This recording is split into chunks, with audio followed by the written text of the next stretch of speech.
Samuel Bandard, 3 ans. Richard Boulka, 13 ans.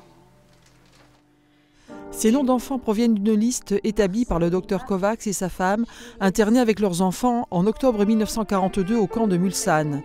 En 1995, Elisabeth Kovacs découvre le document par hasard, un document qui témoigne de l'action de son père face au désastre. Voilà, il était médecin, il a voulu les secourir, il a voulu les aider. Sur la liste, 45 enfants juifs dont Elisabeth Kovacs a entendu parler par sa mère. Elle nous parlait très souvent, quand nous étions petits, des cris des enfants. Certains étaient présents dans ce camp et n'avaient plus leurs parents.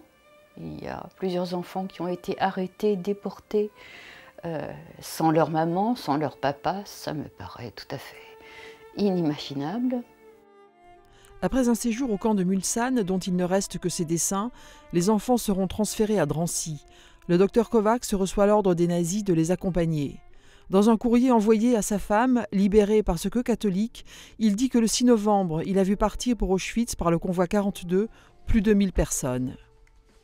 Parmi ces 1000 personnes, il y avait ces petits-enfants qu'il avait appris à connaître, puisqu'il en parle dans quelques lettres que j'ai gardées.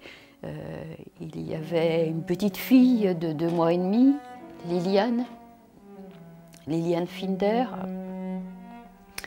Il y avait la famille Jusim. Et aussi Samuel Fizitsky,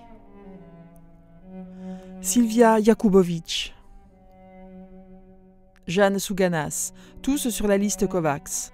C'est à la mort de sa mère qu'Elisabeth Kovacs découvrira le document dans la maison familiale de la rue Barbin au Mans. Pour elle, ce fut un choc.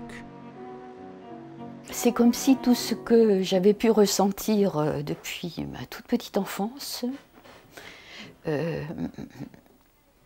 venait me crever les yeux. Et que chaque nom, chaque enfant, chaque histoire avait une réalité, plus qu'une vraisemblance, une vérité qui était inscrite là pour toujours. Pour toujours. Et pour toujours, le nom de ces enfants est inscrit sur une plaque commémorative à Mulsanne. En leur mémoire, 45 roses blanches déposées par des enfants de leur âge 70 ans plus tard.